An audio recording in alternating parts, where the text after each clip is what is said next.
The content provided in this podcast is for informational and educational purposes only and is not intended as medical advice, diagnosis, or treatment.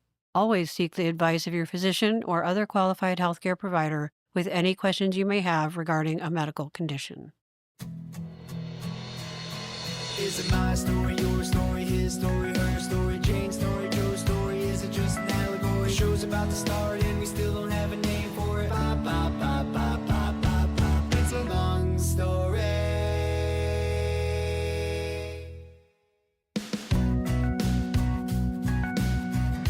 Aging and cystic fibrosis are words you don't always hear in the same sentence, but on this podcast, you'll hear them all the time, with relevant discussions and unexpected explorations wherever this podcast might take us.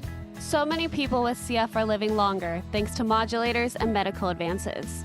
We thought it was time to get into some real conversations with expert guests and people from all walks of CF about what living longer with CF means, the good and the not so good. I'm Dr. Ahmet Uluer. And I'm Lauren Harvey. I'm a medicine and pediatric trained pulmonologist and director of an adult CF center at a Harvard-affiliated hospital right here in Boston. And I've had CF all my life and was recently diagnosed with CF-related diabetes. I am committed to creating a supportive space for those with CF and their loved ones. I will bring the medical expertise and provider perspective. I bring the real-life CF experience. And together we bring you It's a Lung Story, a monthly podcast about aging with cystic fibrosis, where we take a little time to tell a lung story. It's a long story. It's a long story. Beautiful. So who sang it best thus far? We're gonna have to get a little poll going. So welcome to the salty and sexy episode. I mean, sexual and reproductive health episode. We're clearly not pandering to social media to attract viewers. I am the co-host, and my name is Ahmet Uluer, and an unashamed Michigan fan, as you can see behind me, and joined today by my co-host, the needle-hating and Marlin-loving Lauren Harvey. Hello there. And our producer, the dancing machine and shower singer-songwriter, Andrea Gavin Becker. Hello. Hello. I thought we'd have a little more of a conversation after that. Thank you. Yes. I thought we were trying to shorten these. I mean, well, I thought that could still be a little bit longer. I know we're trying to shorten these, but still. Wait, anyway, Ahmet, what are you? Like you are, you're a fearless leader. That's I basically. wouldn't say fearless leader, and I think you guys are going to have to come up with things about me that you want to talk about. You're our last minute freak out nervous leader. Oh, shoot. You mean, and we're talking opposites, right? Uh-huh. But I did get to see Andrea this weekend at a fundraiser and saw her dancing. So she is a dancing machine. And I'm still waiting for the video. It's coming. Oh, we got it. We do have that. Special release on YouTube. All right. Our last podcast was on the topic of mental health and how it impacts quality of life. And we talked about a lot of heavy topics. And not that we're not going to talk about heavy topics today, but we're excited to bring you something that has maybe a few more, happier points and good news developments. And so with that, today we have two guests to challenge ourselves because we don't have enough challenges figuring out this podcast thing. And our guests are amazing. And we've had amazing guests thus far, but are you kidding me? We are getting to interview not one, but two rock stars in the CF world and featured at the North American CF Conference here in Boston in 2024. And so grateful they are here together. And I will first introduce Raksha Jain, joining us from Dallas, Texas, professor of pulmonary critical care medicine and adult CF and bronchiectasis program director and director of the CF therapeutics trials at UT Southwestern. She's also the chair of the CF Foundation sponsored sexual health, reproduction, and gender research working group called Sharing. And then that brings us to Traci Kazmerski, joining us from Pittsburgh, Pennsylvania. She's associate professor of pediatrics and chair of the UPMC, that's the University of Pittsburgh Medical Center Children's Hospital of Pittsburgh Transition Task Force. And she's the vice chair of the CF Foundation sponsored sexual health, reproduction, and gender research working group called Sharing. So welcome to both of you guys, Raksha and Traci. Hello. Hi, thank you so much for having us. Yeah, thanks, Ahmet. I'll let it go that I always forget you're a Michigan person. I went to Notre Dame, so we'll let it go. I But have to, it's yeah. there. I'll remember. Okay. And it was a tough one. The national championship this year was Notre Dame, Ohio State. I Yeah, think how did you feel about that? I think Michigan fans were just hoping for a comet to strike Earth, because there was really no good choice there. I don't know. Nobody should be rooting for Ohio State. Let's all agree on that. I have to say that I did root for Notre Dame. So, Thank you. but Same here. my best friend from Ohio State is going to hear that maybe. So, anyway, welcome to you guys, and thanks for bringing that up, Tracy. Yeah, no worries. So today we thought that we'd start talking about men, because that is not something that happens like as the first thing when we talk about sexual health and reproductive health, but they are a critical part of this conversation. We're going to talk about the pregnancy boom for women on Trikafta in the Trikafta era, and those who are lucky enough to be on that. And we're going to have this conversation not because I'm a man, but because I'm surrounded by amazing women and the only man here. And so we thought it'd be interesting to start this conversation about infertility. And in men, it is because of the congenital bilateral absence of the vas deferens. Now, we are going to call that CBAVD from now on. It's about not having that connection between where you make sperm and where it comes out of your penis. And I know I just said that word, and I remember, Tracy, the smile on your face when you used the word. What's the word? Vaginas. That's Yes. right. We'll get that on out. the plenary stage. Both of you guys did. But my first question is going to start by saying, do we track the number of men with CF who are becoming fathers every year? I know that we do that with women and mothers. And just wondering, if not, are we going to be tracking that in the next generation of the registry? And Raksha, maybe I can start with you on that. Sure. That's a great question. And unfortunately, we don't yet in the CF Foundation Patient Registry. Some of it is, men can be private about this, and their CF care teams don't always know. So it's not easily getting captured in charts in a way that it can go in the registry. But I do think that's something we need to think about, because anecdotally, it's becoming much more common and it's important to men. So we really should think about advocating for this. That's great, because a lot of the men that we're seeing are fathers, and I think that sometimes they will reflect on how many men are out there having becoming a father like me. So I think that they would like to maybe know that information and share that they're not alone in some of that anxiety that comes with also becoming a father, and to go through the procedures. Tracy, I don't know if you can tell us, how do men have biological children of their own? Yeah. So, I think that first and foremost, it's really important to say that that's possible to have biologic children if you are a man with CF.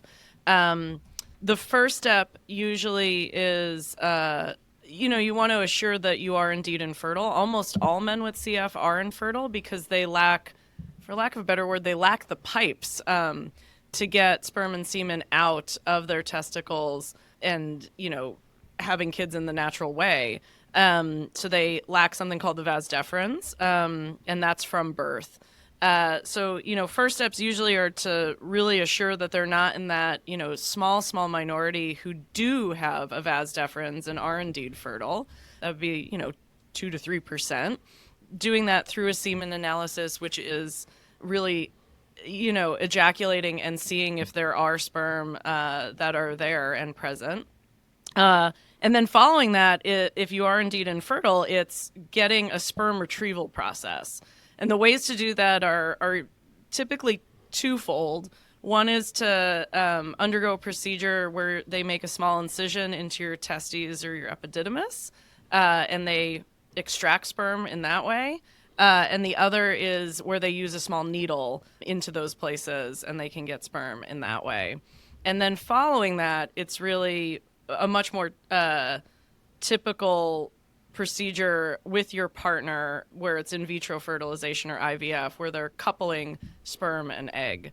So I think that, it's a long process. And I think this is the reason why a lot of men maybe don't want to share where they're at with things and how things are going, because sometimes it doesn't go perfectly smoothly at many points during that process, and it can be really, really hard. Yeah. And it's good to have, partners who partner with the CF centers who do this a lot so they can help guide our men who are pursuing becoming fathers. And I want to say that, Gunnar Esiason does a great job talking about this since he has become a father, but he really kind of goes through that detail. And also you can watch the plenary where Raksha really lays it out and, has great visuals on these procedures. So you can, watch for it there as well. And I'm going to turn it over to Lauren in just a moment, but there are the women who are fortunate enough to be on modulators. They're also, and I would love for us to talk about, in vitro fertilization and other things that women might need to improve their fertility. But we know that modulators do it. And I always say pH is, the most important thing. I actually talk about also in the lungs and how the pH really has such a significant impact. Let me explain that. So the acid-base balance, our bodies work at a specific pH or acid-base balance where everything kind of works more optimally. And the lungs, plays a significant role. But ever since I was watching like rom-coms where women were trying to get pregnant, they were checking their pH and ovulation. So I've kind of like heard this even before, knowing what my dad's an OBGYN. So I wanted to, ask that question to Raksha. You talked about pH. How important is it? And then if you can sort of expand on infertility in women before modulators and after. Sure. Yeah. So unlike men, women with CF historically could have biologic babies naturally, but there's definitely thought to be a higher incidence of infertility than in the general population. And in the era of modulators, that's really been changing. And some of that is, I can't say that we completely understand why women with CF experienced more infertility than the general population, but some of the theories relate to what you were just describing, which is some of it is about the acid-base balance, where because of the genetic abnormality in CF of this CFTR, the cystic fibrosis transmembrane conductance regulator, that also controls pH. And in CF, when that channel isn't working, people tend to have a little bit more of an acidic environment where the pH is lower. And actually in the reproductive tract, things like the uterus and the vagina, et cetera, actually are more fertile in an alkalemic or higher pH environment. So in the era of modulators, that pH that was typically lower in CF has normalized a little bit to have a higher pH, which is more conducive of fertility going well. The other component is actually that just like in the lungs of people with CF, there's thicker mucus and a lot more secretions. The same exists in a lot of other parts of the body where there is CFTR abnormalities, and that's true for the cervix, which has a lot of CFTR. And as a result, many women with CF had actual thickened cervical mucus or plugging. And in the era of modulators, actually, that many of them described this purge of mucus where they had vaginal purges and that mucus released, and therefore the vagina really had thinner and more normal mucus to, again, make it more conducive to getting pregnant. So we've actually seen a lot more unexpected pregnancies than we used to because women with CF thought they weren't going to get pregnant, and now they're not recognizing that they have to plan that, consider whether they, want to get pregnant, consider using contraception when maybe they hadn't otherwise. So it's really a changing landscape. I think I had a sinus purge when I went on modulators. Oh yeah, lots of people talk about the You and me sinus both. purge, Yep. too. Lots of I think I explain this to patients like sperm swim, and they like to swim in the right pool. So if you have a really thick, sticky pool filled with sludge, like that sucks, and nobody likes to swim in a pool like that, so they don't swim well. And then they like to work and really like fertilize an egg under certain conditions. So again, if it's like super, if it's not the right acid-base balance, they get pissed and they're like, I'm not doing this. This was a whole lot. So that maybe I say it a little differently to people in clinic, but like that's really, I think, the theory as to what's happening. Well, except for I would like to swim in a pool of chocolate, which I know is more viscous than water. That feels better. That feels better. In some ways. In some ways it doesn't, though, Andrea. It just doesn't.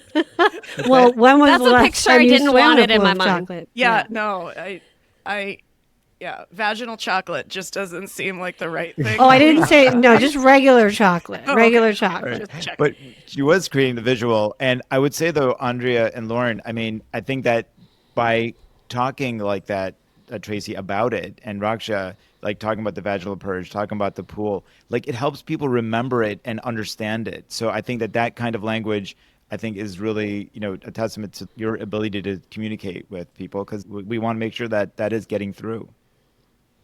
As a patient, though, please don't talk about it as chocolate, because that's going to ruin chocolate for me, and I'm not going to be happy. I love chocolate, so now I'm sitting here like, oh, gosh, Right. I'm not going to be able to eat chocolate for a couple days. Well, in Tracy and Raksha's defense, that came from Andrea. I blame her. That's fair. That's fair. But they Fine. agreed. What if it so... are, make it butterscotch then? Okay. That's worse. That's No. No, I'm just going to all the Sunday Yeah. toppings. Okay. All right, that's grim. I was going to say the one word, though, I love, Raksha, that you brought up at the plenary, because I always love learning new words, but I hadn't heard anyone use the word capacitation. So Oh, I yes. like that. Yeah. Really love that, as far as, that the sperm and the egg needed to capacitate. And I just used that wrong, but Well, I do yeah. like So, that. the sperm, when it gets into a woman's body, it actually has to undergo all this processing. And there's a lot of people, I didn't know about this word until I really got in the field either, but all of that processing is called capacitation.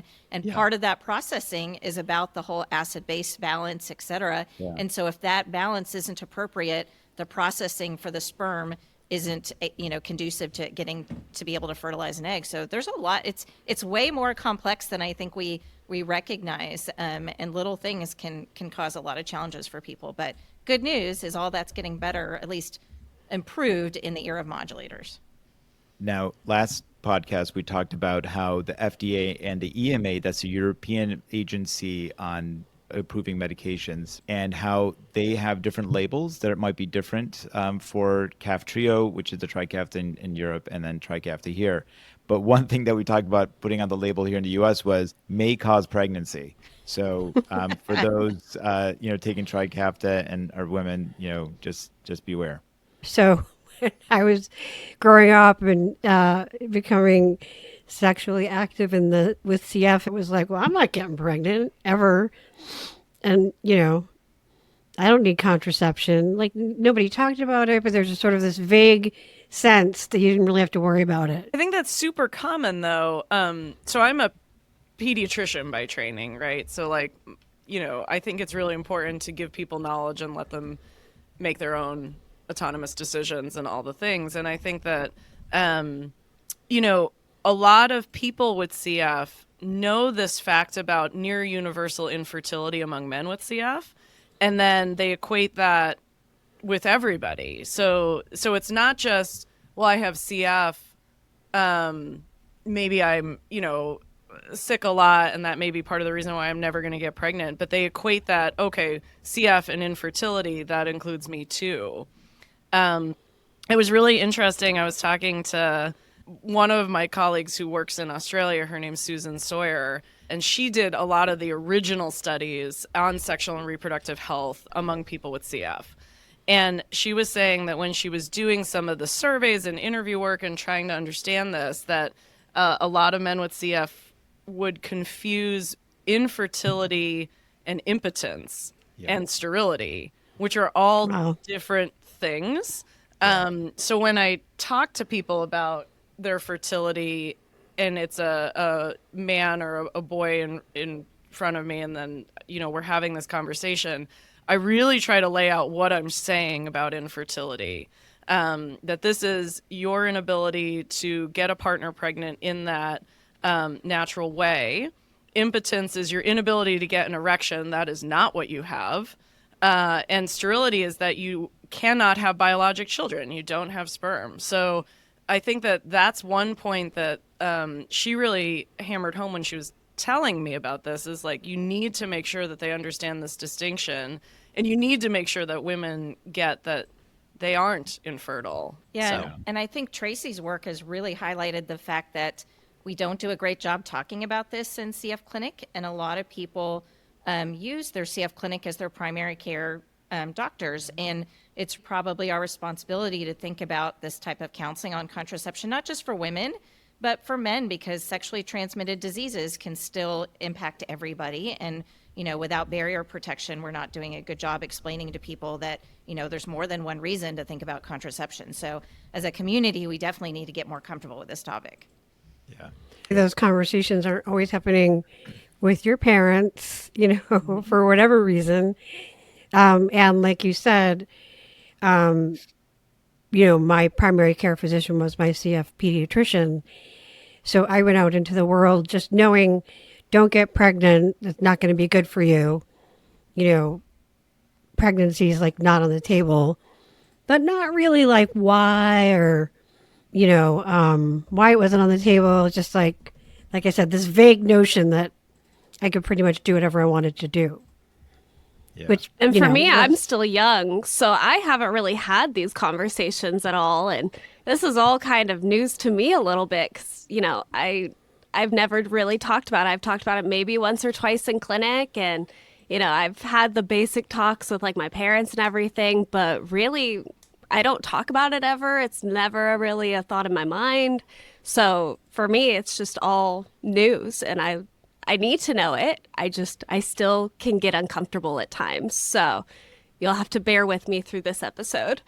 But I do want to ask a little more about modulators and pregnancy rates. I know we've seen a big increase as more women are starting to take Trikafta. And obviously I'm not there yet, but like one day I'd love to have kids, start a family, and I know there's a lot to consider. So what would you say are the biggest risks and benefits of pregnancy for women with CF? And how do modulators play into that? Do we know how they affect pregnancy outcomes, or is that still unknown? I don't know who wants to take the question. I'm happy to start. So overall, the good news is a lot more women with CF are becoming pregnant. Around the time that modulators came out, or at least to the vast majority of people with CF, we saw a near doubling of the number of pregnancies we had previously seen. And we've started to learn information little by little. There's currently an ongoing study that's sponsored by the CF Foundation called the Mayflower Study, which is actually following women in the US who become pregnant, whether they're on or off modulators, and looking at outcomes so that we can better understand this.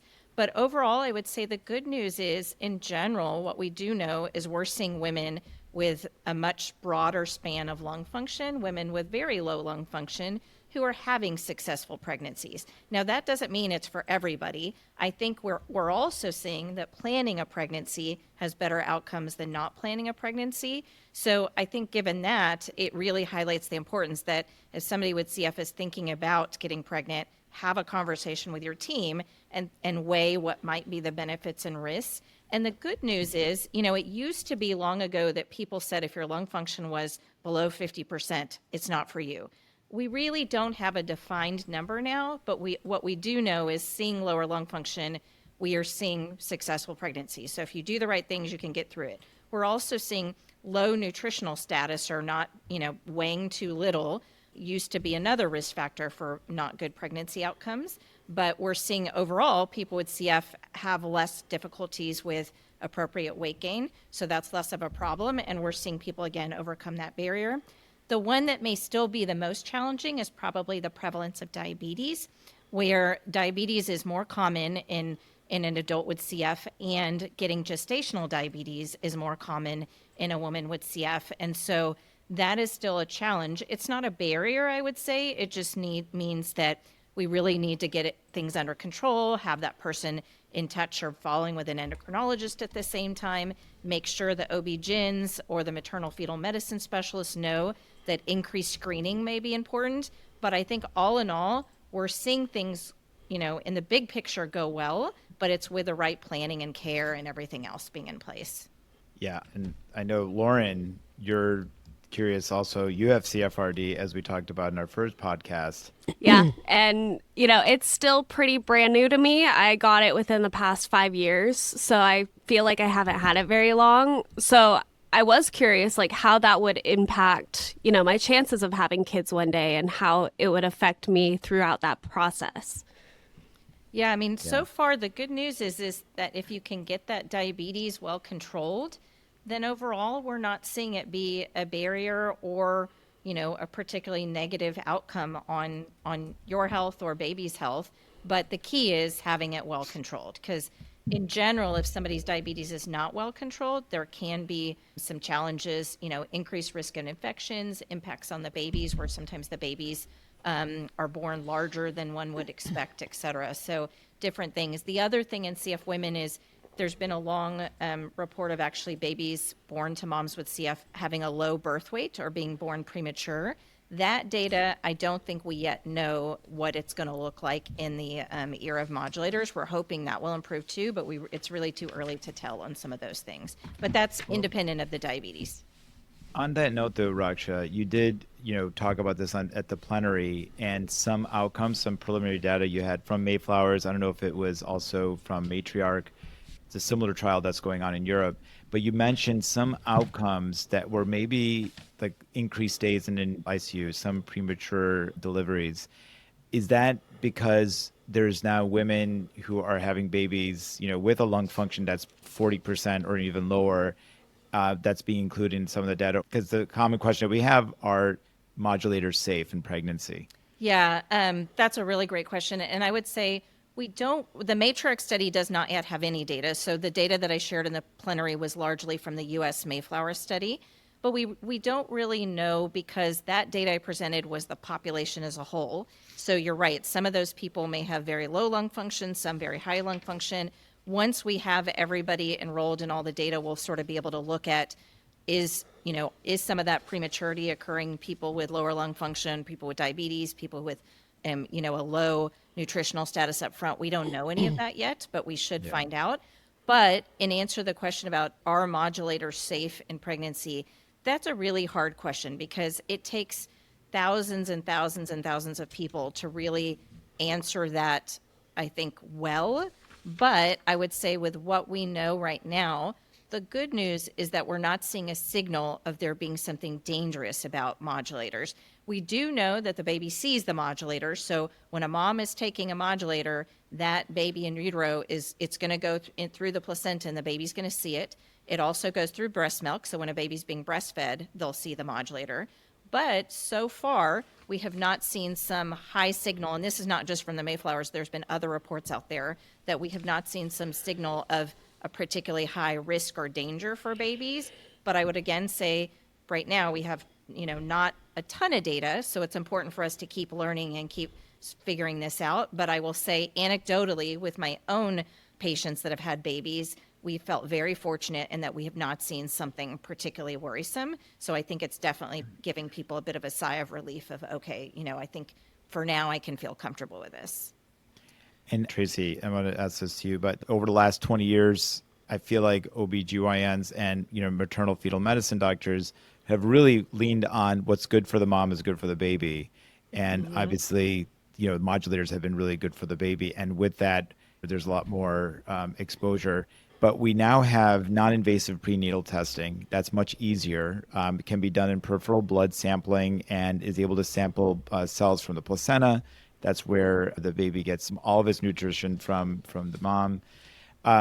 So there are mothers out there who are now being counseled on whether they should take modulators because they may know that the fetus has CF. So we're having a new population of people being potentially exposed to modulators and these babies who have CF earlier. So that's where the concern is. And I mean, Traci, how would you describe this new phenomenon, and really exciting that we can find out if someone has CF, in utero much easier? Yeah, so there's really three. It is really exciting. It's like the most exciting thing that I think about some days. Yeah. I think there's three scenarios. One is the mother has CF and is pregnant with a fetus that does not have CF. The second is the mother is pregnant and has CF and is pregnant with a fetus that does have CF. And the third scenario is that the mother doesn't have CF and is pregnant with a fetus that does have CF. I do think non-invasive testing of fetal blood is up and coming, and I think the technology is nearly there or may be there to actually, do a peripheral blood draw of the mom and be able to diagnose CF in utero. But it's not commonly used. And Raksha, I don't know if you have anything to add there, but that is not the standard. The standard is that you're a carrier or know that you have CF. You really want to know your partner's status to calculate, okay, what's the statistical likelihood that you're going to have a baby with CF? And then for a real diagnosis, it's still fairly invasive procedures where you're going to try to get a sample of blood from the fetus itself. So I don't think it's like really prime time that we're able to do a peripheral blood smear of mom and be like, your baby has CF. But I think that that's a good goal, because I think that there's a lot that would be helpful for. One is you could probably diagnose CF a lot earlier than people find out. You can diagnose a lot of CF before the baby's born, and we have newborn screens. Like, you're going to be able to catch more people earlier. And then the second part of that question is, okay, well, are modulators going to help and or hurt in any of those three scenarios? And I think that what Mayflowers is really going to give us is great data on the first scenario, which is mom has CF, baby/fetus doesn't in most cases. I think that in Mayflowers, there's only a handful of folks that mom has CF, baby has CF. And generally that is much more rare just from a statistics standpoint. The last scenario is the exciting one, though, right? Where it's mom is a carrier and fetus has CF. And I think that in those scenarios, I think that we need to do a couple things. One is we really need to make sure that it's safe for the mom who doesn't have CF and is a carrier taking this medication through pregnancy. You want to make sure it's safe for the fetus who does have CF and is getting it in utero. And you really want to make sure that you're doing all the screening and able to diagnose after birth. And I think that there's a lot of work that's going on from folks both from maternal fetal medicine or high-risk obstetrics docs, as well as in the CF community to figure this out. There was a workshop at the CF Foundation in the fall called the Protect Workshop, and it's like prenatal modulator exposure to blah, blah, blah. It's talking about all this, where they're hopeful that they're going to come out of that with two things. One is that they're going to come out with some educational resources for the community as well as for providers, both CF and obstetric providers for these scenarios. And then two, really thinking about what research we need to do to understand what's going on and really assess safety in these scenarios. No, that was a long answer. Yes, Sorry. It was good and necessary, and thank you for breaking it down in a way that's really easy to understand. And I will say that, trying to prevent some of the complications that can really, impact the life of a fetus, like meconium ileus, where there's a bowel obstruction that can lead to surgery and maybe even preventing the absence of a vas deferens in men, like that can be life-changing. But maybe that's a conversation for a different time. We've covered a lot of ground here. So with that, we're going to end part 1 of our salty and sexy episode here. So stay tuned for the second half, dropping in 1 week.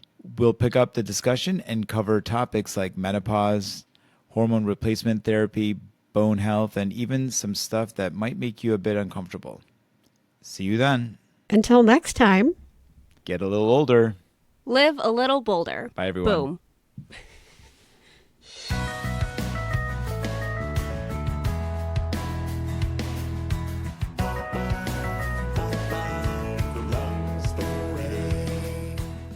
We are working hard to provide meaningful information to a deserving CF community, information you won't find anywhere else. If you'd like to help us grow, we'd greatly appreciate it if you would follow us on Apple Podcasts, Spotify, or wherever you get your podcasts, so you never miss an episode. Want to go all in? Leave us a rating and a review. It helps people find us and makes a big difference. If you found this episode helpful, please share it with a friend, family member, caregiver, or provider who might also want to hear it. This helps you, it helps them, and it helps us spread the word to those who need to hear it most. It's a Long Story is produced by me, Andrea Gavin Becker, and is hosted by Dr. Ahmet Uluer and Lauren Harvey. Additional editing and production support is provided by the team at Resonate Recordings. Until next time, Get a little older. Live a little bolder.